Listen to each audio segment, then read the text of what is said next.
Hello everybody, this is Kirby over yonder, and with Adventure Time's Distant Lands coming out very soon, I decided now was the best time to take a look back at the finale, Come Along With Me, and see whether or not it is actually worthy of being a finale to Adventure Time, now that it's no longer the finale. So let's not waste any more time and jump right into it. This episode starts off with a brand new intro, and I gotta say, it is amazing. The animation is so smooth, and there's so many little details that helps give you a good taste as to what this world is like. It honestly might be my favorite alternate version of the Adventure Time intro, though the one for Elements is a very close second. The episode starts out proper with these two characters named Shermie and Beth about 1,000 years in the future, and I gotta say, I instantly love these two characters. They're just so dang likable, I really wouldn't mind seeing a spin-off series about these two.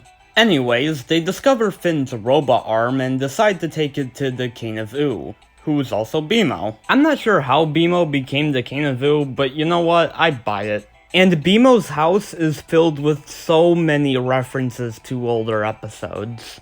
I really gotta give credit to the storyboard artists here. This is amazing. There are so many references here. My favorite of which being the dead body of Amo. Why did BMO even keep that? Anyways, after BMO sees Finn's arm, he decides to tell Shermie and Beth about the Great Gum War. This is where we transition back to Finn and Jake. We cut to Princess Bubblegum preparing for the Great Gum War, and I really love the mood of this portion of the episode. The situation as a whole just feels so dire, like everything is at stake here. Finn, on the other hand, just wants to solve things peacefully, and I really appreciate his character progression. He's gone from a kid that just wants to kill anything that's evil to trying to find a diplomatic solution to his problems, and it doesn't feel forced either. It's clear that accidentally, kinda sorta not really killing Fern had a major effect on him, and caused him to be more empathetic to the feelings of others. Anyways, Finn and Jake decide to use the nightmare juice they got from Nightmare Princess to make everyone hash out their beef in the unconscious realm. Next, we get one big ol' crazy dream sequence, and I know a lot of people don't like this portion of the episode, but I do. I feel like it does a good job representing the wackier, more crazy side to Adventure Time, and it's not like the story just takes a complete halt either. I really like the conflict between Finn and Fern. Fern's story mainly centered around him having an inferiority complex, so Finn showing him that he goes through a lot of the same things that Fern goes through, and quite literally helping him fight his demons, is a really good way to end his arc in my opinion. Meanwhile, PB and Gumball are experiencing a role reversal. What I like about this scene is that both PB and Gumball are portrayed as being victims as well as in the wrong. While I'd say Gumball was probably worse than PB, neither were completely in the right, and I like the show's nuanced portrayal of their relationship. I also like that this scene provides the chance for both sides to show empathy towards the other. This is a minor detail, but I really appreciate Jeremy Shadow's performance as Fern but with Finn's body. Obviously you can still tell it's Shada, but I like that he doesn't just give him the Finn voice. He actually does a good job of matching the way Hayden Nessie speaks as Fern. Once they all wake up, PB is immediately ready to forgive Gumball. However, he still had one trick up his sleeve. Now, I actually like the fact that Gumball didn't forgive Princess Bubblegum because I think it shows that just because you show empathy for someone doesn't automatically mean that they'll show empathy back. What I don't like as much is Aunt Lolly forgiving Princess Bubblegum. It was never foreshadowed either in this episode or earlier in Season 10 that Aunt Lolly didn't actually want to go to war. It's possible that she only wanted to go to war because of Gumball, or maybe seeing PB call off the war made her want to call off the war, but if that was the case, then that should have been more clear. But anyways, the war is now off, meaning that everyone can just go home. Or at least that's what they thought. That is until Normal Man comes out of the sky claiming that they donked up for real, and that's when Gulb emerges. Earlier in the episode, Finn and Jake saw Normal Man, Betty, and an unconscious Maja performing some sort of spell. That spell was to summon Gulb so Betty could get Simon back. I'm not sure how their plan was originally supposed to go if they apparently donked it up, but it's not that big a deal. I know some people would have preferred the Lich to be the main villain of the finale, but I personally disagree. I feel like the Lich peaked in Escape from the Citadel.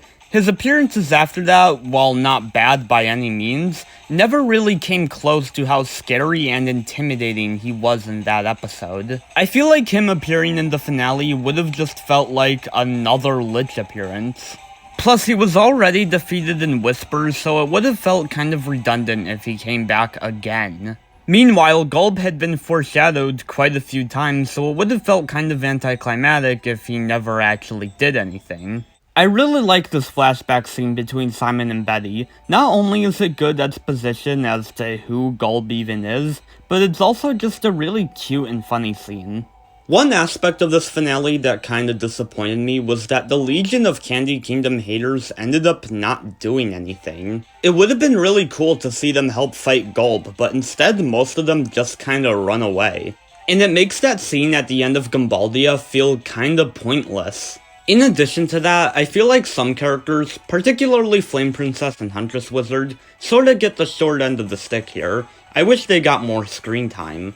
I feel like this problem would have been solved if the finale was 22 or even just 11 minutes longer, but as it is, it's not the worst thing in the world. Anyways, Normal Man takes Ice King to confront Betty, and he does, though by singing the song that Prince Gumball sang to Fiona in the first Fiona and Cake episode. Not only is this a really neat callback to the first Fiona and Cake episode, but it also shows just how different the Ice King is from Simon. Then we get a kiss scene, but not just any kiss scene, a kiss scene to define all kiss scenes. A kiss scene so impactful that it made my jaw drop the first time I watched it, and even to this day, I am floored by the absolute beauty of this kiss scene. Lemongrab and Lumpy Space Princess. Just wow. What a wonderful scene. I mean, all of the build-up, all of the foreshadowing for this absolute beautiful scene between two wonderful characters. Okay, but for real. The Bubbling Kiss actually is a really good scene. I never really shipped Marceline and Princess Bubblegum myself, mostly because shipping doesn't really appeal to me. But I was still rooting for them to get together, and for them to finally do so in the finale is very satisfying. Adventure Time was basically the show that started the trend of having more LGBT characters in kids' cartoons, so to see it finally be confirmed in-universe is very satisfying. Obviously, we still have a long way to go as far as representation goes, but with shows like Kipo and the DuckTales reboot, I think we're getting there. Anyways, back to Ice King and Betty, the two get eaten by Gulb and Finn jumps in after them, which is probably the most heroic thing he's ever done. So good on him. Once inside, Gulb starts breaking down Ice King and Betty to their most essential forms, which means that Ice King has now finally become Simon again. I love how dire this entire situation is, how it's the one time Finn can't just save the day. However, things aren't so great outside of Gulb either, symbolized by this monster destroying the freaking treehouse.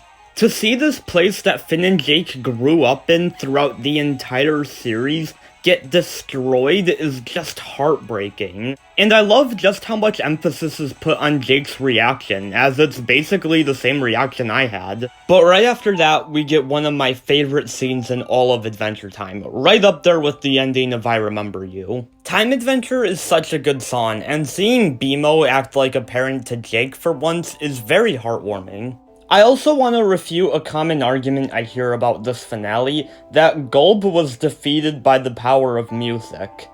No? Sure, Harmony weakened Gulb, allowing Finn and Simon to escape, but it didn't defeat him. What defeated Gulb was Betty wishing for the crown to keep Simon safe, which caused her to merge with Gulb. Which I gotta say, having her sacrifice like that is a very good end to her character arc.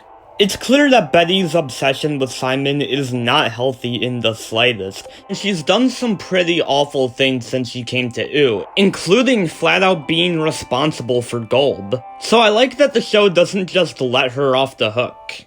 Also, that transformation scene is amazingly well animated. After that happens, Gunter gets the crown and wishes to become Ice King. I like this because I think it satisfies both the fans that wanted Ice King to become Simon again, as well as the fans that just wanted Ice King to stay the Ice King. I also like that they made fun of Orgelorg, because Orgelorg was a dumb villain, don't at me.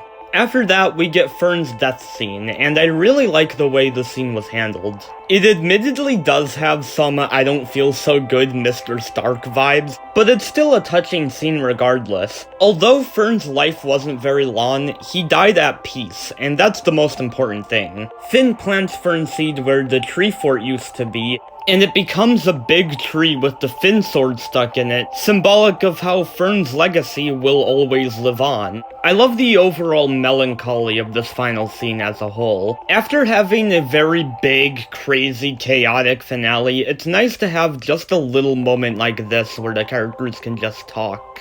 After that, we get a montage of what the characters are doing after the events of the finale, set to the credits song, Come Along With Me. And I don't think there was a better way to end the show. It's just so perfect. My favorite moments of which being Sweet Pea's graduation, BMO sending Mo into space, and Minerva coming to Ooh. And we end with Shermie picking up the Finn sword, showing that the spirit of Finn and Jake will always live on.